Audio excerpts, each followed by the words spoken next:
through all her ideas, because that's a lot of what I do anyway. Yeah. You know what? Let's begin by just connecting with our body because that's how chapter 5 starts. So Yeah. let's all do that together. All right, so just a very, very quick exercise to reconnect with our body so that we know how we feel right now. So if you want to close your eyes, you can. This is just like a really quick relaxation thing. So starting with the top of your head, begin to notice any tension you may be holding in your muscles, jaw, neck, shoulders, lower back, legs, so on. Go from head to toe, slowly go down. Breathe slowly and deeply into any areas of tightness or restrictions. Releasing your jaw. Those jaw muscles. Release your jaw. And flattening your tongue if it's touching the roof of your mouth. Yeah. Lowering your shoulders. Lower those shoulders and rolling them back down. Rolling down your back. If they raised or hunched forward, let them relax. Releasing any tension in any other muscles. After your shoulders, take notice, move down your body. Take a moment.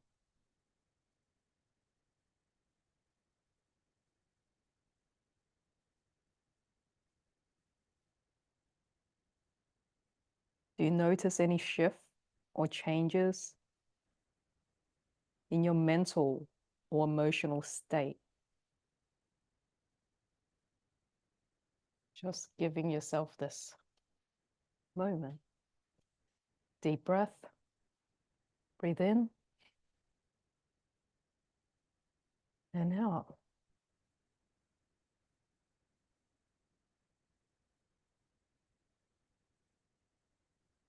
Do you feel more relaxed now? Open your eyes when you're ready. How do you feel? Yeah. I think sometimes we're like so rushed, right, with everything, especially if you have like a host that just like starts a thing and like randomly is rushing as well. Um, but like there's a noticeably shift, right, when we just like literally took like a minute just to take that breath in. How did you guys feel? Does anyone want to share? Did that help? What did you notice? Just physically or emotionally? Because I'll tell you what I notice. There's a lot of times when like I'm focusing and I just like go like this on my face. Like I'm just like frowning. I also notice my jaw muscles. I clench them a fair bit. And I can feel it from these muscles. Like this muscle, if I clench it, it's like it's pretty hard. And once upon a time, I read this book that said like this is like the strongest muscle in our body. I'm not sure if that's true, but that's what I read. So yeah, I clenched this a lot. In fact, I do that so much before, not so much, not as much now, but before I clench it so much that I would grind my teeth when I sleep. So I don't know. I don't know. But the science of grinding your teeth is that underneath, when you lift your tongue out, there's like two little bone that actually projects in because I grind my teeth. Does anyone actually know that? Do you know what I'm talking about at all? There's like no movement. I don't know if that's like a yes or a no. I understand about grind. My husband really, really grinds his teeth, and he actually has to have a mouth guard to stop him Yeah. doing it. But no idea what you're talking I about don't know two if you can bones. see this. And I know it's a bit weird, but yeah. Can you see that bone? I Yeah. used to do it as a kid. No, I don't think I Yeah, do it there's like the anymore. two bone that's like on the side.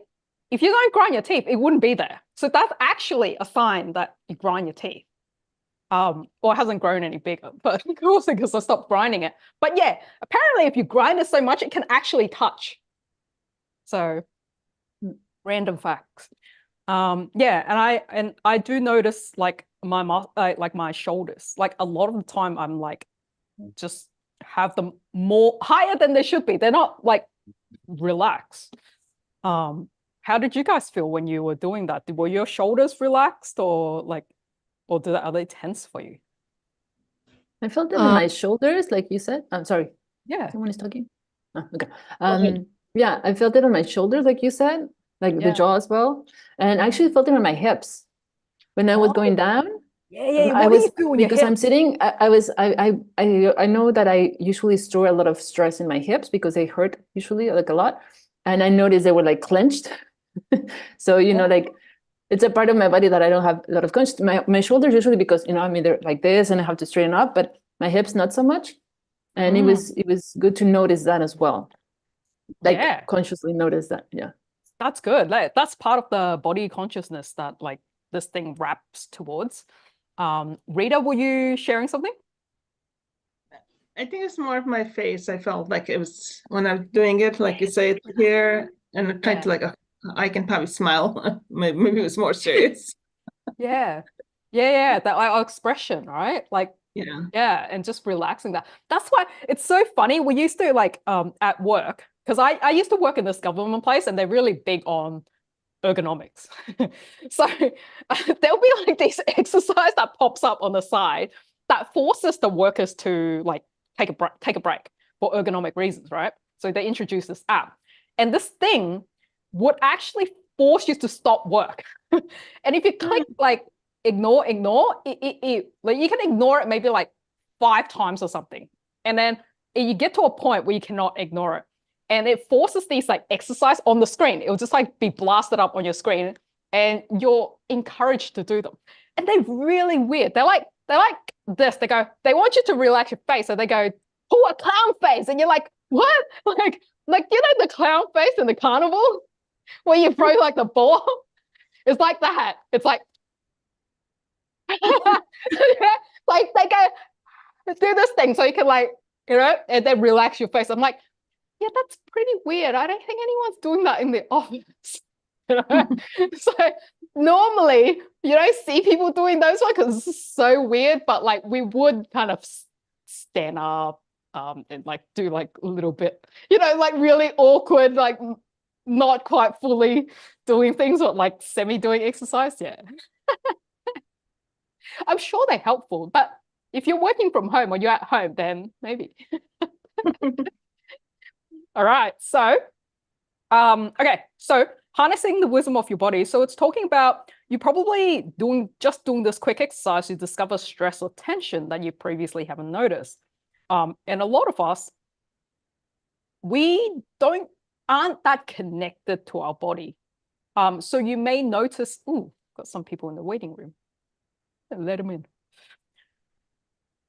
Hello, Kathy and Leticia. Good to see you guys join us. You missed the little like relaxation exercise. That's okay.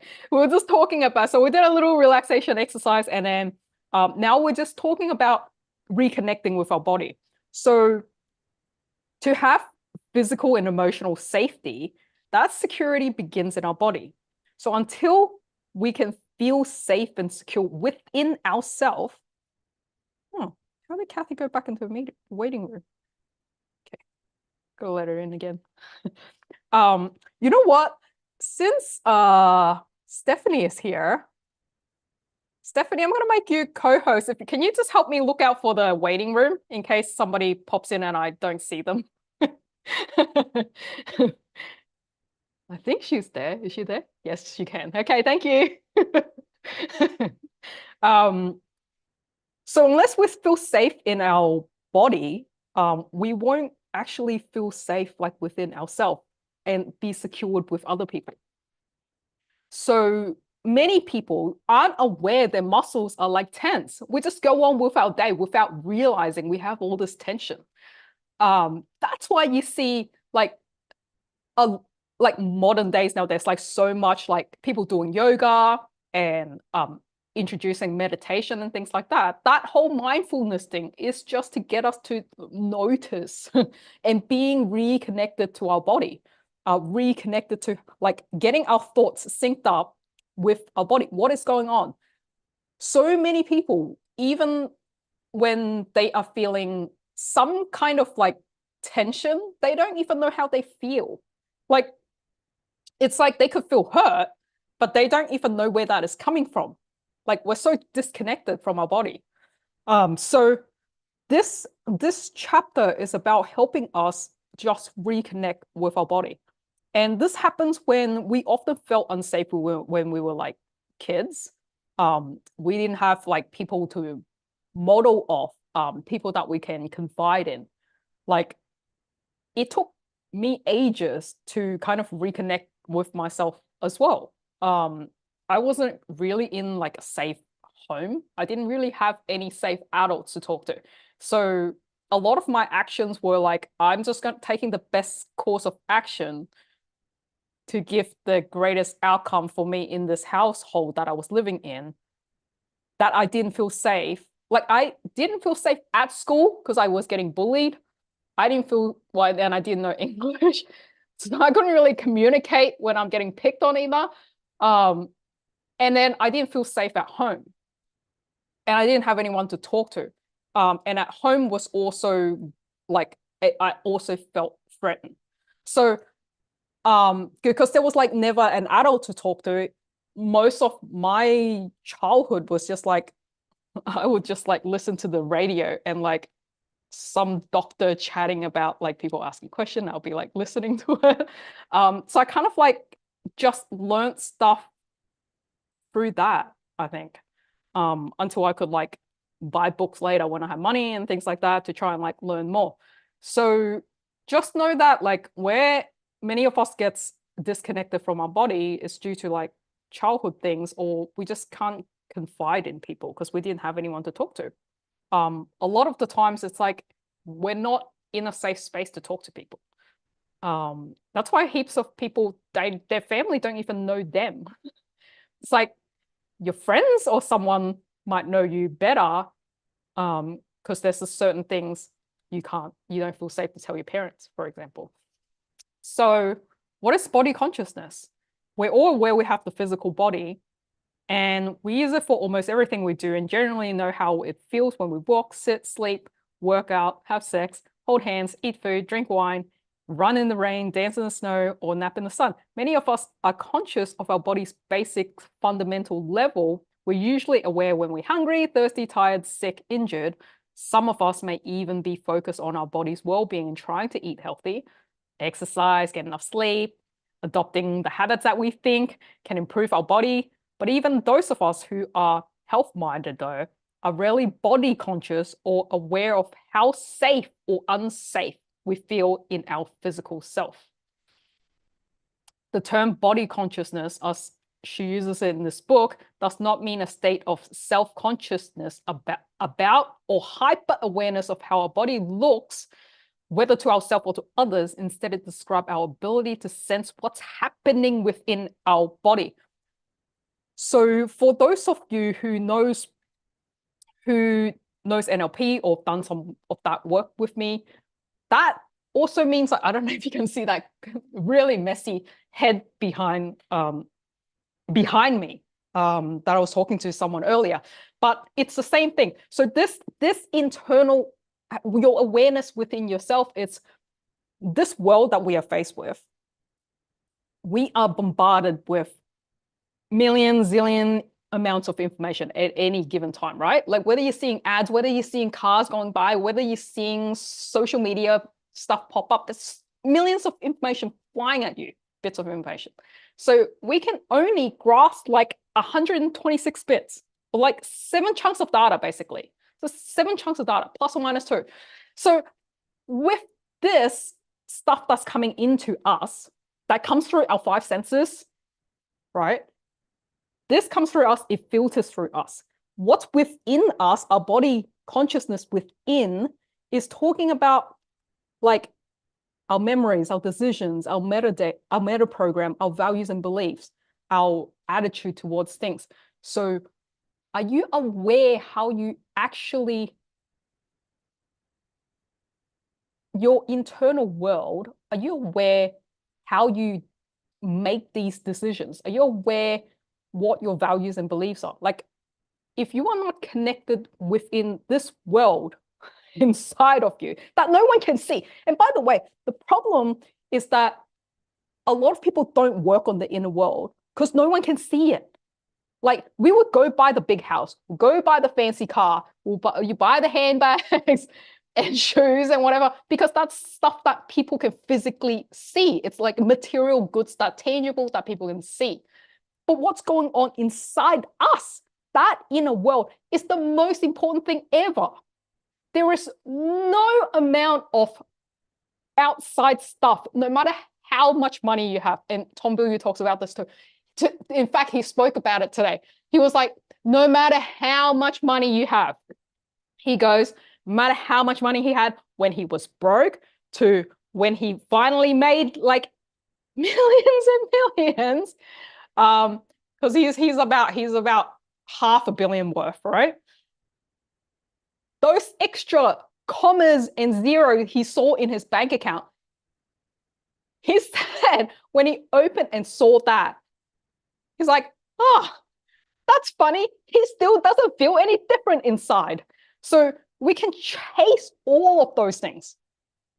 Yes, we need money, we need clothes, whatever. We do need them. But at the end of the day, what matters is how we feel on the inside when we are by ourselves. When we are watching Netflix, we're just like watching a show and we're not even aware what's happening. When we're like surrounding ourselves with people, we're just doing the thing, eating, chatting, like drinking, whatever. We're like just in doing the activity of whatever it's cool. And we may do things we don't even want to because, it's cool to feel like inclusive, right? But how do we actually feel when we are by ourselves? That's the only thing that matters. And that internal world is what we need to connect ourselves to. And this thing, why does it matter? Why does this internal world matter? Because that internal world has an impact on your mood or the state. Whether you're happy, not happy, angry, you're scared, that is your state. What emotion are you feeling? That emotion is tied to your physiology, so your body. That's why she's getting you to get an idea of like, are you tense?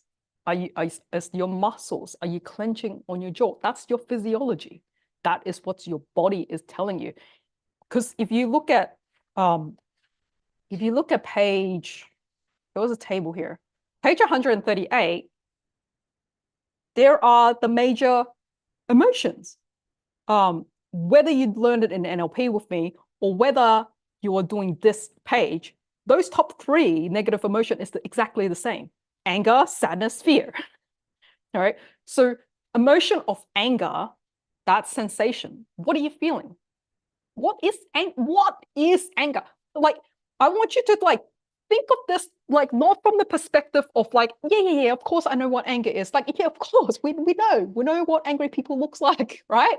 So I don't want you to think like that for a moment. I just want you to like go back to like zero, like go back to like ground zero. If you had to explain to an alien that's just come in and know nothing about us, what is anger? What is anger? Like, assume they don't know this thing and they go, what is anger? Right? So anger is represented by what? Anger is when you have muscle tension. Anger is when your face is flush. Anger is when you have clenched jaw. You're throbbing. That cartoon representation is like the blood, it's like your veins popping out. It's like that, something is throbbing, right? You're clenching your fists. You're elevating and you're talking really loud, right? Like anger, like what is that? What is that sensation? Something is happening when you're angry, right? Physically, something is happening when you're angry. So this thing is what you want to be aware of. Anger equals suppressed emotion, yes and no. it can be suppressed emotion. So just answering the chat. It can be suppressed emotion where you don't feel like you can let out your anger, so you kept it suppressed, but it's not necessary, right? If someone just came up to you for no freaking reason and punched you in the face, would you be angry? Yeah, you'll be angry, not because you have suppressed emotion. You're just angry because they freaking just punch you in the face for no reason. You're entitled to being angry, right? Would my face be like tight? Would I be a clenched fist? Yes. Then yeah, what? Yeah, right? So suppressed emotion, sure, there's part of it. You hate someone in the chat saying you hate it when you're angry. Yeah. So when you are angry, you want to notice these sensations are coming up. And when you get really good with connecting with your body, you will catch yourself before it happens. This is why there's a lot of like the yoga meditation or mindfulness comes in. It is trying to get you to be alert before you actually get angry. Because you think about the moment you got angry, something happened before you got angry. You probably had a split moment where you decided to be angry or not. If you didn't, that means you're totally reactive. But there is a moment when you decided, if you at least have some emotional control, right? You thought if you should be angry and then you decided to be angry. Now, prior to this thing, before you even have to make this decision or during it, you will already notice. It's like if someone has pissed you off, what would happen? Even if it was minute changes, you probably would have clenched your jaw if someone pissed you off, right? Like something would change in your body when you're pissed off. Right? When someone gets you frustrated, you're doing something in your body, whether your body is more stiff, whether your heartbeat has raised, something changed. When you notice that physical sensation change is when you should go, oh, I'm getting angry. I'm getting angry. I don't like it when I'm angry. I don't like when I'm out of control. I know that when I'm angry, I can say things that I regret. Okay, let's not get angry. I know I'm angry. I don't want to say anything because I don't want to overreact to the situation in front of me, right? You can catch yourself in that moment if you're sensitive to your sensation. So what you want to do is increase the sensation and widen your time gap for yourself so you can make a good decision. So like I was saying in that example, if someone was punching you in the face, I don't care how big my gap is, someone else is probably get punched in the face, or I'm definitely defending myself, right? In that moment. So it's not like, yeah, but if you didn't have to, then of course you'll probably make a wiser choice. Like if someone goes, give me your wallet, right? Like you can either try and punch them out, or like you can like, no way, or whatever, or you can think really smart, which is what I've been taught. This has never happened to me, but I feel like if I ever got into this situation, I would just throw my wallet as far as I could. Why? Because that would not be my logical thing to do, but they want the wallet. They will run after the wallet. At least I'm safe. Because I know my natural self will probably go fuck off and try to fight, which will not end up in a good place if someone have a knife, right? This is not being tough in the moment or like let your ego take over. It's about keeping this body safe. So don't do dumb shit, right? So things like that. So the more awareness or you thinking about things like things like that, then you are more aware of when things occur or similar situations. Then you go, yes, this is one of those situations where I just want to take a walk, where I don't want to say anything back because it's not worth it, right? So yeah, that's why noticing your sensation, and you want to know, like this table actually has like the message. So think about if we talking back to that alien, it's like, okay, then he'll be like, oh, okay, so this sensation represents anger. Yes. So when is someone supposed to be angry? Like when does anger occur? Like what triggers someone to be angry? When someone crosses your boundary. If there is an expectation, think about it. When do you get angry? Think about relationship as the easiest. People are only ever angry when you have an expectation and someone is coming in short. Right? They either not meeting your expectation, not meeting your needs, or they crossed your boundaries. Your boundaries have been violated. Right? So you want to know when it happens so you can or calmly make a choice on the best course of action. Right? So you want the whole point, like, and the whole point of NLP is always like increased choices. The whole point of success or life, same thing, right? It's to increase choices. What are we here to do? Like, even people wanting money, loads of money, what are you really wanting? You're not wanting the money. You're wanting to increase your options. You're wanting to increase your choices, right? So, yeah, so have a look at that table. Is quite useful. So things like sadness, all right? What is the sensation of that sadness? Heaviness, low energy. Like, you cannot, like, you know when you guys come into book club and stuff, and you're like, I really like Hans because she's always high energy. It's like, can you imagine if I come into book club and go, oh, so how are you guys today? Like, that low energy, like, you cannot be sad and have high energy at the same time. It's not possible. This is not possible. Like, when you are sad, you are talking slow, you've got droopy shoulders, you've got difficulty smiling. Got difficulty smiling. There's like this ache in your chest or your stomach. Your tone is just so flat, right? Like, those are the physical things. And I really know this because there was a phase in my life a long time ago when I was depressed and I wanted to get myself out of depression. And I'm kind of like a solution result driven person, right? So I'm like, all right, so I'm depressed. All right, so I'm depressed. I need to get myself out of this shit, right? How do I do that? I didn't know how, like, I didn't have these tools. I didn't have these skills back then, right? So I'm like, how do I get myself out of this shit? So I'm like, okay, so I focus on physically, what can you do? And I know after observing and like doing some studies, I'm like, okay, so there is no way a sad person is standing up straight and they're all sitting briskly. That just doesn't happen. So the moment you take that action, you already tricked your body into like, you're not that sad. Yes, for a moment you were pretending. I'll get your hand in a second, Elaine.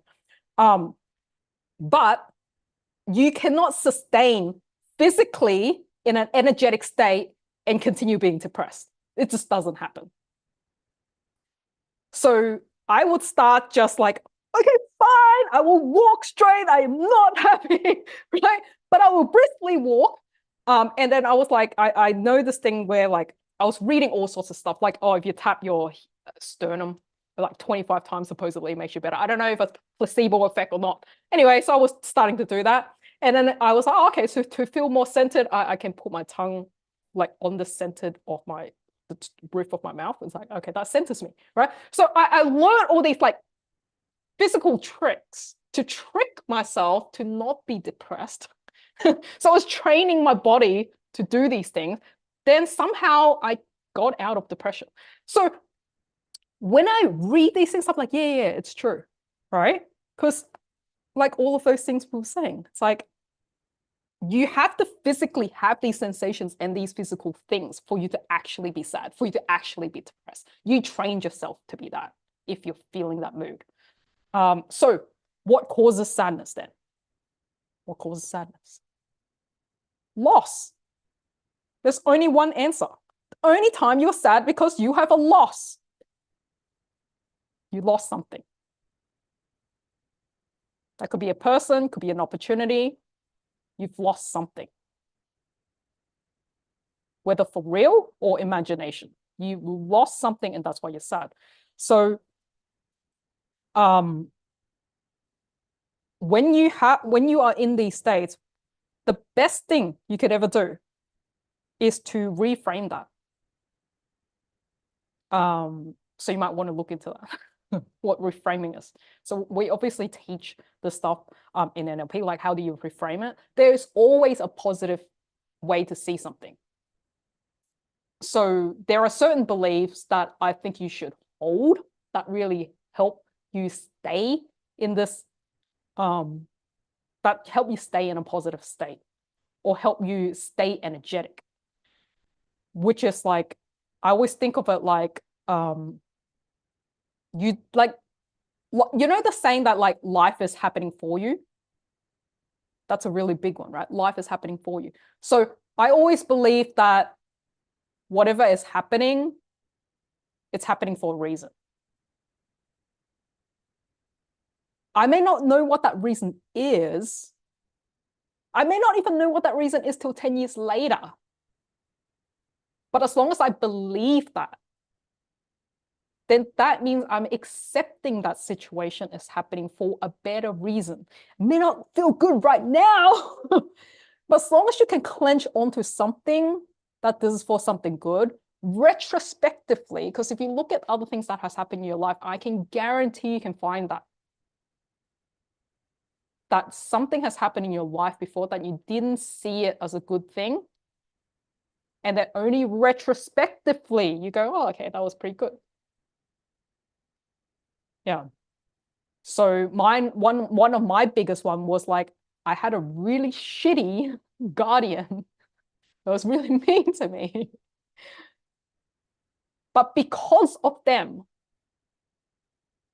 then I made the decision to make the money, to be successful, to go somewhere in my life. Like, I didn't need my parents to like grill me on my grades or anything. I had all the motivation because I didn't want to be looked down on. Did it feel good that when I'm living in that house or all those times when all the things they said to us? None of it felt good. Even when I think about it now, I'm not going to enjoy what they said, but did it give me a good outcome? Yes. Right? So some things I want you to trust no matter what is happening in your life. Life is always going to be up and down. Why? Because I just think life is always up and down because we will never know what is happy unless we experience sadness. So there has to be the up and down for us to even, how will we have any perspective? Otherwise, life is just flat and it's boring. And that's not fun. Like, it's literally just boring. And only a dead person will have like a flat thing going beep, right? So whatever's going on in your life, trust that you will ride it through. And that I always, like one of my best friend from ages ago, she used to tell me this, and I just thought she was the craziest person, but I think she somehow subconsciously embedded that in my head anyway. She told me that, Comes, I think that life is always like balanced. And I'm like, what do you mean? So she was like, if like your whole life was like really shitty, like 3 times as shitty as that other person, somewhere later down the track, it'll be 3 times the amount of greatness. I'm like, all right, sure, whatever. Right? But I do, like, I think I still believe that up to this point. Like, if a lot of bad stuff happened to you, then a lot of good stuff will be coming. So then I don't want you to think, like I said, a lot of good things happen to this. Oh, no, maybe not. Maybe you already paid that back in some previous life. If your life is like awesome right now and you're like, shit, if some bad things, maybe not. Probably you're just having a really awesome life. Because maybe you had a bad life previous life. Yeah. I don't believe that whole, like, you can't do anything about like the whole destiny. It's like just fate. But I do believe that there is some kind of purpose or intention for you. Like you've been given a set of gifts as part of like your DNA and mixture and where you grew up, all of that stuff. You've been given some kind of gift. And I believe it's for us to find out what that is and use it for the good of the world. It's just that a lot of us get caught in the economic world of what we're told to do. So then we don't venture out, and we just kind of like keep suppressing our emotions however we go through life. Like whether we're sad, whether we're like stressed, whether we're overwhelmed, frustrated, it's like we just got to put up with like all of this stuff. And then we don't want to feel it. So then we push it somewhere, God knows where. Then we get disconnected with ourselves. Then we don't feel whole.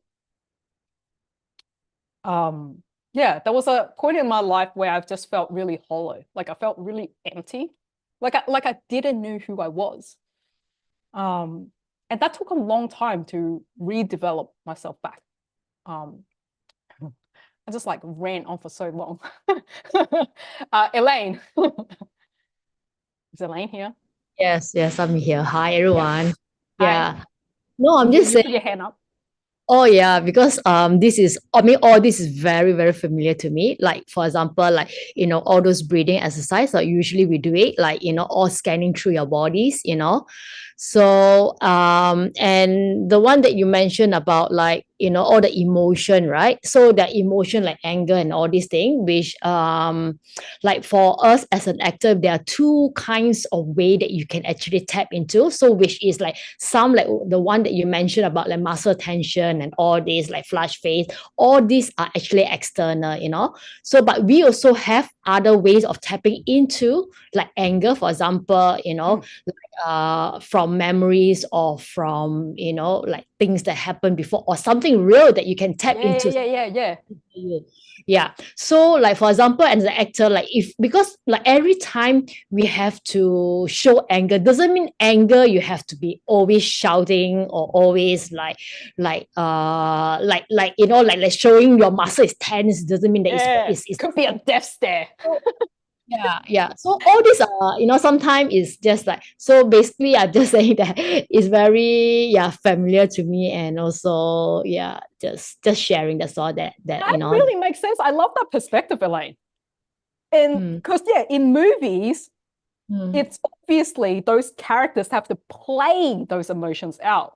So it makes sense, like from an actor perspective, how do we play our anger when we're not angry? It's like, what is that represented by for the audience to see this thing? So then you get very in tune to, these are the physical things that can happen, or this is the kind of eye gaze I have to do, or what does it represent? So you guys have it down to, actor and actresses have it down to a T.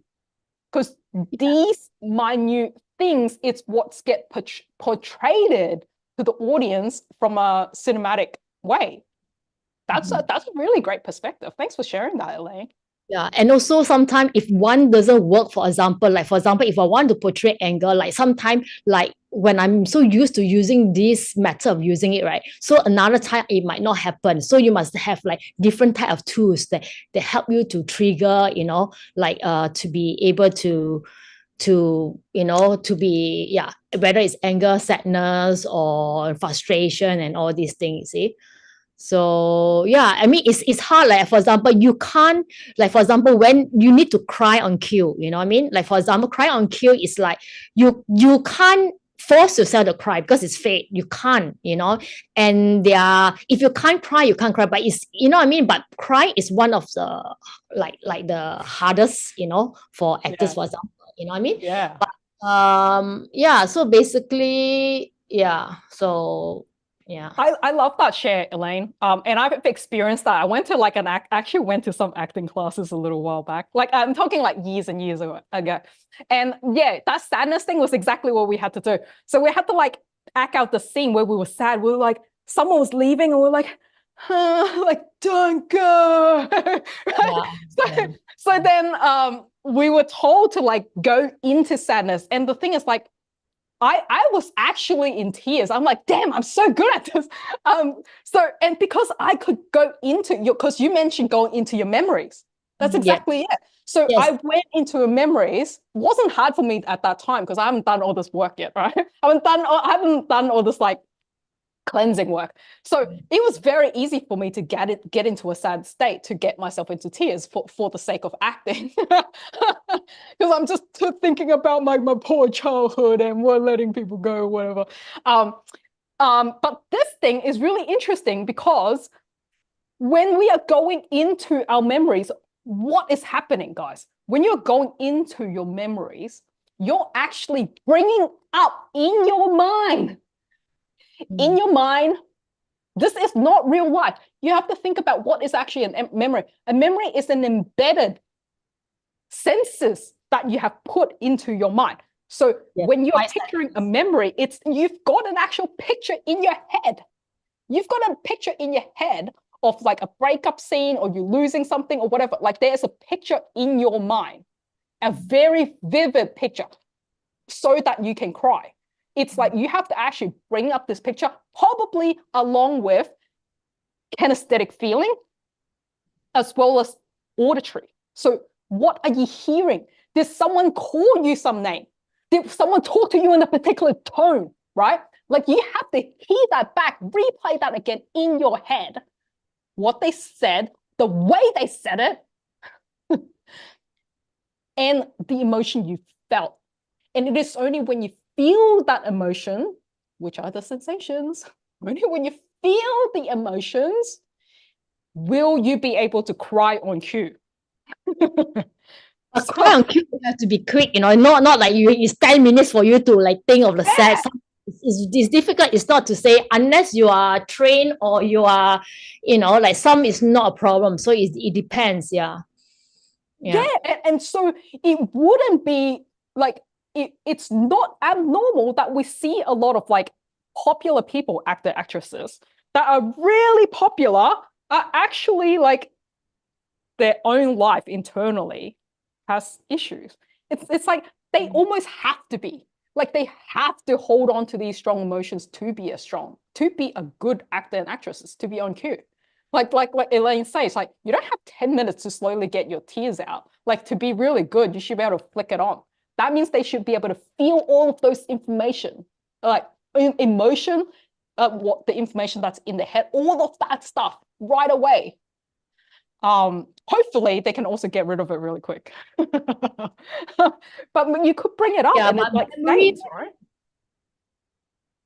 But memory is very dangerous, basically. Sometimes when you tap into it, you can't come out. So like a lot of us, like, because we do not want to, because like one method is called Strasberg, which you tap into your emotion. Like, for example, it can be anything like your grandparents die, or it can be anything like whichever. You can't tap into it every time, I mean, sometimes you might not even feel it, but there's times that, that you might not be able to get out from it. So that's why they do not want, I mean, there are a lot of like, debates and controversial of like what should and shouldn't, I mean, because there are so many ways into acting. Yeah, because I mean, you see, like we've seen it so many times. Like you can probably think of some of those famous actors that died, right? Like that they've gone so into character that they couldn't get back out.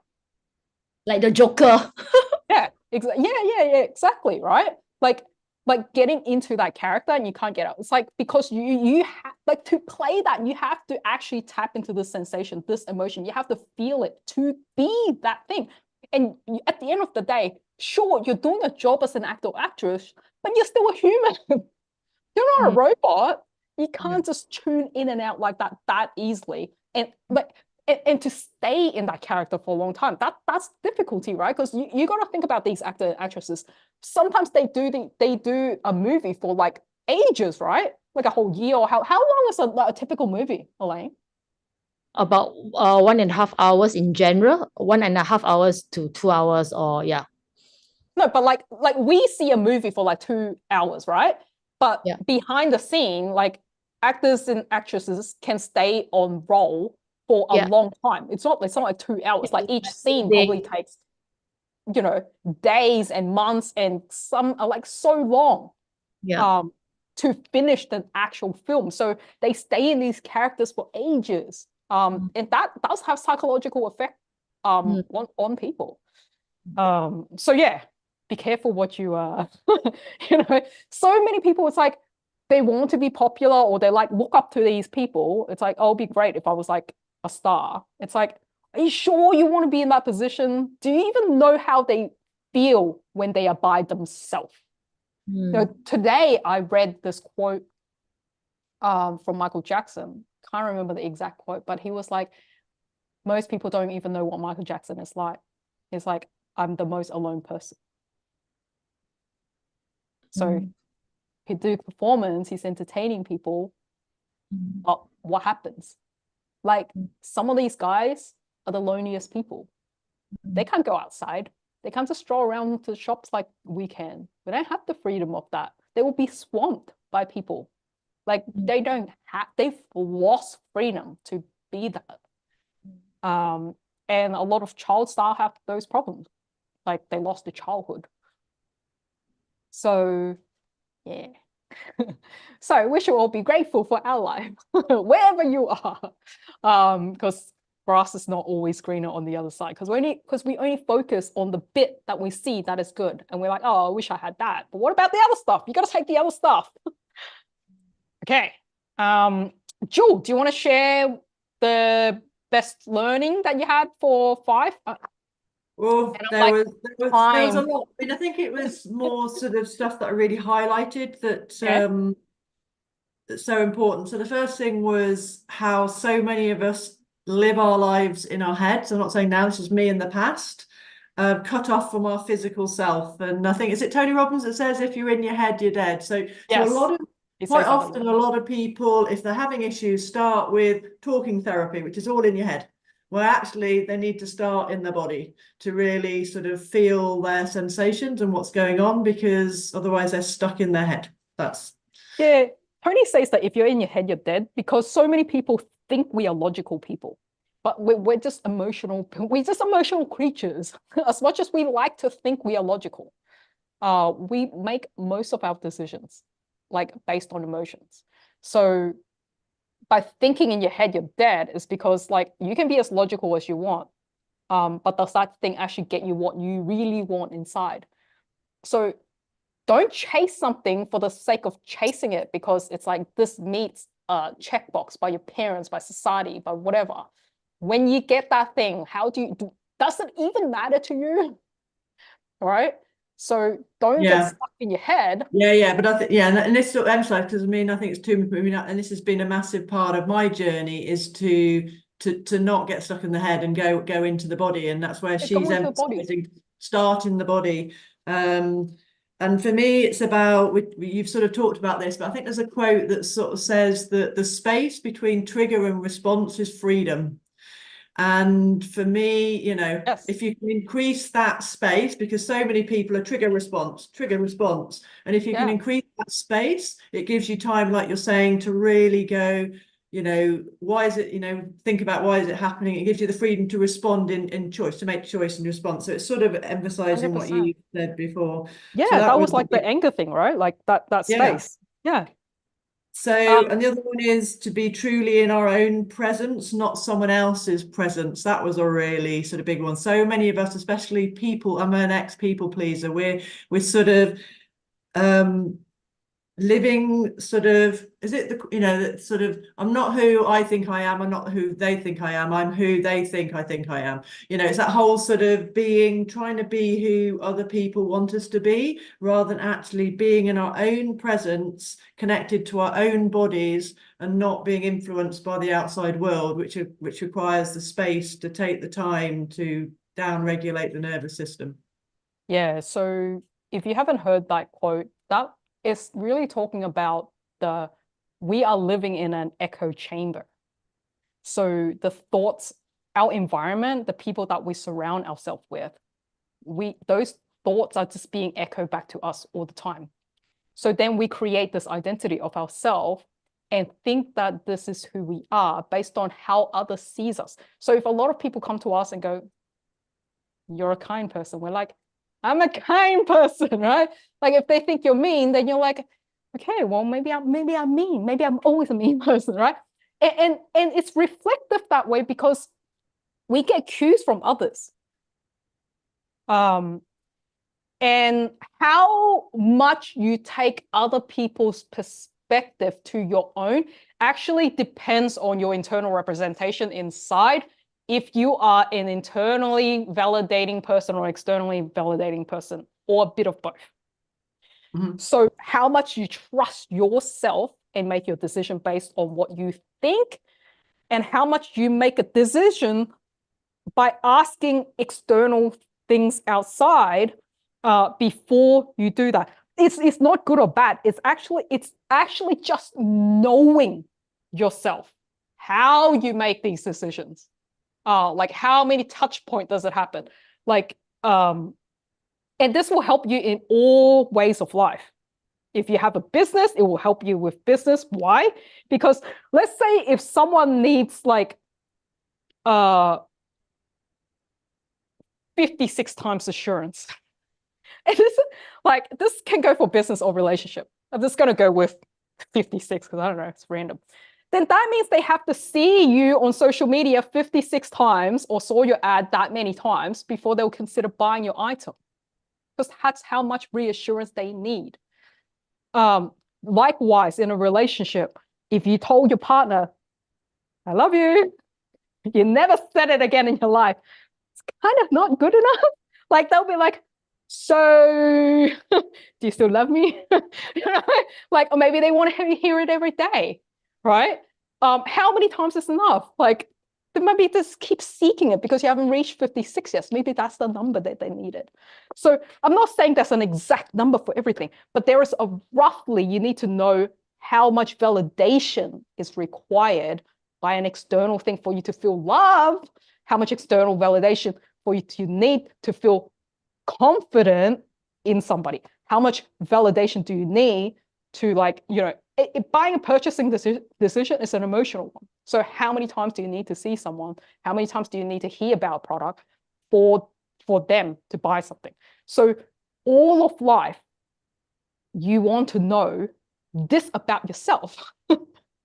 Because if you didn't know this, and let's say you are someone that like, I'm currently fat and I want to be really fit, right? Did you try going to the gym 56 times?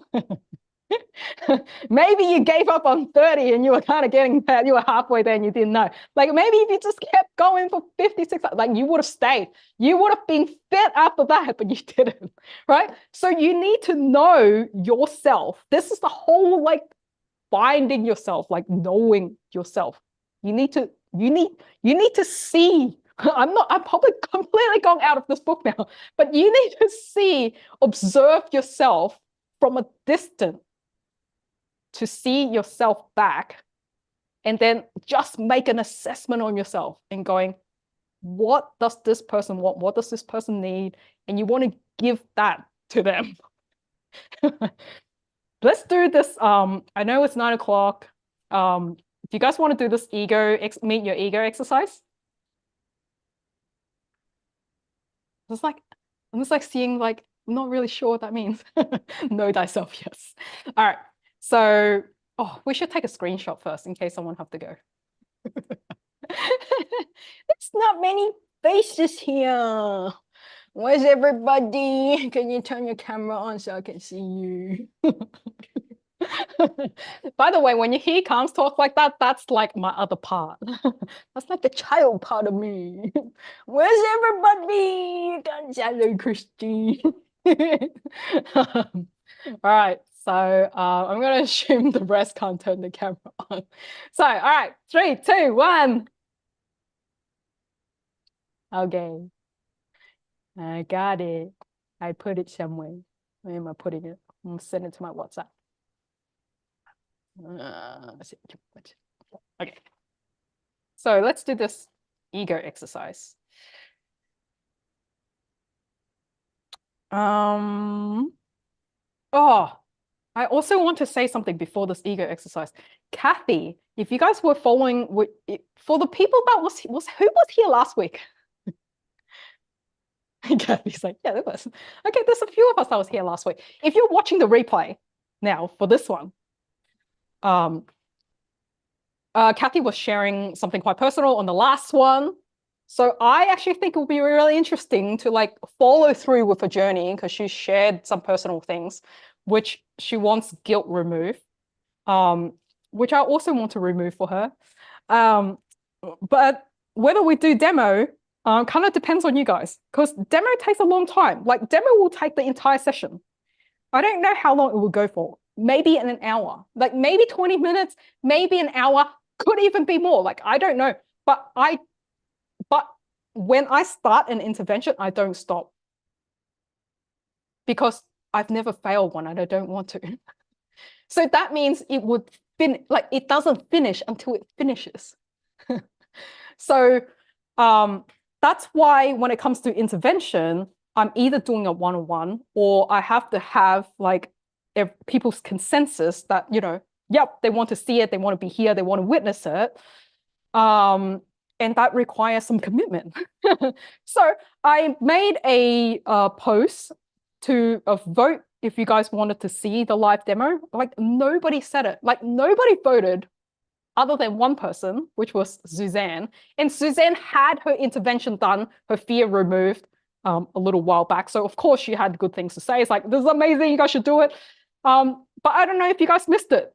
Like if you want to see that, you've got to vote for that. We could maybe hold a separate session for it. But yeah, I need to know what you guys want. Otherwise, I will just continue doing these as one-on-ones, which will just get charged. Kathy.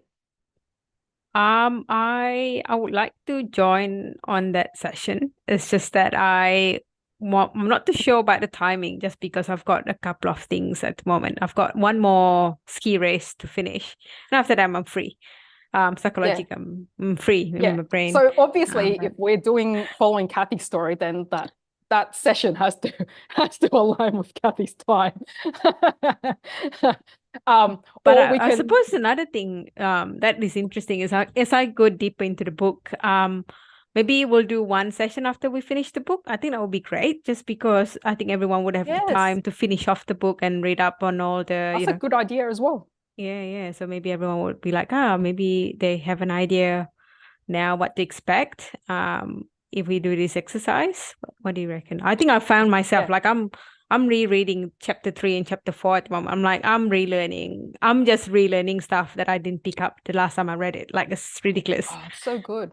Yeah, that happens when you're reading in a group, right? Because you hear different things, you feel more committed, you're seeing it in a different light. It's great. Yeah, no, it's good. All right. Awesome. So we'll see when we can make something like that happen, if we want to do it. You guys will have to let me know. So make sure when you see me post things and you want that thing to happen, you've got to make some noise. Like, things don't magically happen. Like, there's only limited time on where I spend my time.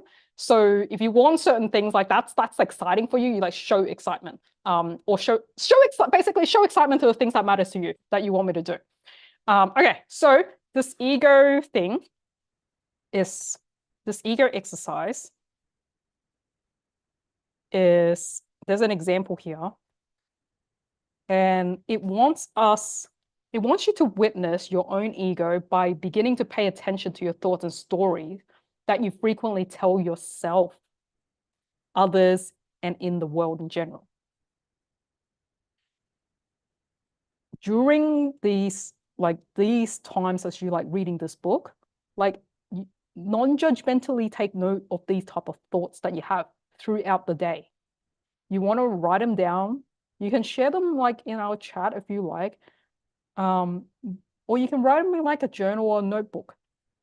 But when you start recognizing these stories that are in your head, then you actually know what's in your subconscious mind. And when you start to know this is what gives you a clue for what you need to work on. Because you can stop reacting to the truth. Like, you can stop reacting them as if they are the truth. So like, let's say if your thoughts are, I'm an idiot, I'm stupid, no one likes me. Well, that's not true, right? So, but if you know that you were saying this to yourself, then you will respond in the way that these are true, even when they are not. So you want to override these thoughts with like whatever, like, float your boat, right? But like, you want to replace these with like, I'm beautiful, like I'm amazing, like, you know, you got to be like your own fan, right? So you want to replace these things with like positive thoughts. I'm not like a very, like, I don't say like, you're beautiful, you're gorgeous, I think you were super sexy. Like, I don't say that to myself. Like, and you probably can tell I don't do that kind of stuff because I don't wear like a lot of like fancy dresses and stuff. So those thoughts aren't naturally in my head. But what the kind of thought that will go through my head is generally like, if someone can do it, you can do it. Right. So when I'm faced with something that like, I think it's hard, it's like, yeah, but if someone can do it, you can do it. Right. So you want to pick up like what are good beliefs, or you want to ask people that you look up to on various things, and like, what do you actually think about? Because you got to find out what's in their head. What picture are they seeing? What do they say to themselves? All right. You want to know that, because when you can extract that from their head, that's when you actually have a strategy. Like that is actually, that's a real gold nugget. That is something you can take and implement in your life, and you will get the same result by thinking that thought. So don't take this lightly. The thoughts in your head is everything. That's why the book Think and Grow Rich. It's like, you think you're poor, you're poor. If you think you're rich, you will be rich. All right. So notice the thoughts that are in your head. And generally you won't know what they are. That's why to do this exercise properly, you want to write them down. So in this example here is like, I'm not good enough. Others aren't trustworthy. The world is unsafe. I am, fill in the blank. Others are, fill in the blank. The world is, fill in the blank. When you think, and to make this super practical, if you guys want to do it in the chat right now, when you think I am, what's the next word? Fill in the blank. Does someone want to type it in chat? I am what? I am courage. I am love. You know, like, what do you say? That's what I say. Yeah, I'm awesome. I'm capable. Good. Yeah, say that thing. Like, I want right now, when you think I am blank, what is that? Fill that in now. That is your direct thought. That is your immediate thought. You don't even need to observe for the next 7 days. It's just like right now, I am what? I am amazing. I am smart. I am strong. I'm courageous. Great. These are so good, right? That's the kind of thoughts you want to have. So like, you want to know this about yourself, right? Others are what? Others of what? What is that? What do you think? Right now, you can say stuff in here if you want. I don't think, in the recording, actually, no one can see the chat. Like, I don't think they can see the chat. But yeah, like if like people think others are an ass, others are mean, others are like whatever, it's like, that is exactly how we face the world, because we're like walking in like landmines if we have those thoughts. I'm fearless from Leticia, so that's good. So a lot of you have like a positive I am. Then when you think others are, what do you think? Are others good? Are others helpful? Because I'm sure in general, others are not okay with strangers. Like, there's like a skepticism, right? Like, others are what? Others are what to you? So if right now you realize you're inserting something negative, then that is actually exactly how you're walking into the world. So if you want opportunities and others to open up to you, think about that. If you have others are that, let's just say it's a bad word, then how will the world open up to that? You're like, you will not see it, because even when things happen, you're already thinking, yeah, that can't be true, right? Because you're thinking, no, it's a bad deal, right? Like, there's no way. So you will miss out on things when this thing is negative. And I'm not saying that like Jill has gone for like, of course, Jill has gone for like a smart option because we know she's a logical thinker. So she's like trying to get by this thing by not actually answering it properly. So she's like, oh, this is not me, but like, that's like a smart response, right? That's a smart ass response. And I know she's smart enough to know what I mean when I say insert that thing. So yeah. So we can tell what Jill is like already by her response. And I'm probably similar to like, I would find something like that too. Like I'm probably that person. But yeah, so if we go in with that, it's kind of the same thing though. So then when we meet someone, it'd be like, if we go in on a thing and we're kind of like always like trying to like be like the smarter one, like that cut through, but like we don't do the thing, then we kind of like never fully involve in the thing. So whatever answer you have, think about what that actually means, like the consequences of that. Because you will see that this is the result you have in your life. I'm seeing some like, yes, I see. Yeah, so the world is what? Is the world a nice world? The world is what? Insert in blank. Funny thing is nobody's writing anything. So everyone was okay to write, I'm capable, I'm awesome, I'm strong, I'm courageous, I'm amazing, I'm smart, I'm unstoppable, I'm fearless. When it comes to others, no one wrote anything. I think that in itself tells you something. Elaine is like, I'm going to prove her wrong. Just throw it out. The world is great, right? The world is great. Yeah. So the world is great will mean you see great things, right? The world is great to you.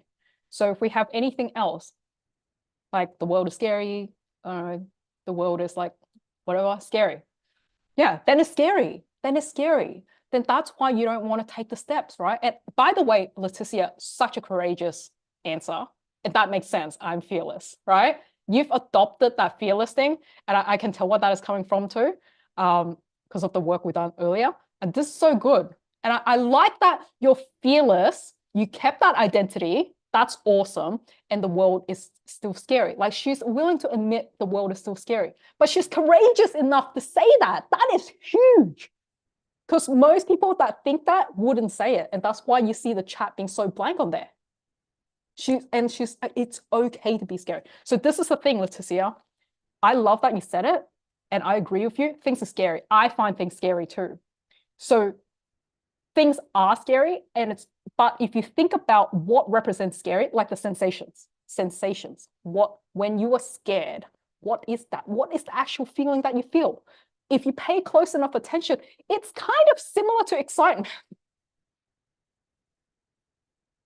Like in terms of like your blood probably pulsing more, like it's like there's like this thing that you want to do, but like you're not sure, but like it could be really good, but you're like not sure. So yeah, possibility. I love Christina's, it's like possibility. So when you feel sensations, I want you to start tying positive things to those sensations as well.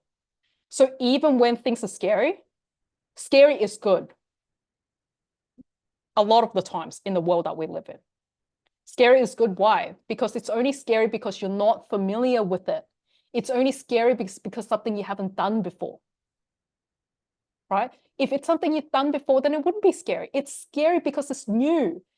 And that means you're learning something new. That's growth. So whenever you feel scared, I want you to tie it to growth. I know that there's a situation that you're facing at the moment. So that thing, it's like, it's scary, but it's an empowering story, right? You're going to get through that and it's going to be an empowering story. So trust that things are happening the way it is now for a good reason. Sometimes we need the strong story to stand up. Sometimes we need to feel like we've lost everything to get back up, and it's okay. You're in exactly the right place. All right, with that in mind, we've completely gone over time. But I care for you guys and I wanted to make sure we kind of like get to the meat of what this really means. By all means, read the book, share those lessons. And of course, I didn't get through to all the way to, so that ego bit is in chapter 6. There's a bunch of stuff that I obviously kind of had to skip. What I will do is do something similar to last time. I'm going to do a couple of reels of the really good bits that I found in these chapters. So even if you don't have the book, you kind of watch that reel and like kind of, okay, I get what this is about. And if you want to learn more, we'll get the book. All good? All right. I'll catch you guys later. Oh, there's a session that I'm having. If you guys haven't registered, register. It's a financial session. I want you guys to, happy Chinese New Year or Lunar New Year. So this thing is all about prosperity. So because of that, I want us to go towards that way, right? Because that increases options. So if you haven't seen that, make sure you register for that. I will make more noises very soon because it's coming up really soon. All right. Okay, bye. You want more money this year? Good. Let's do it.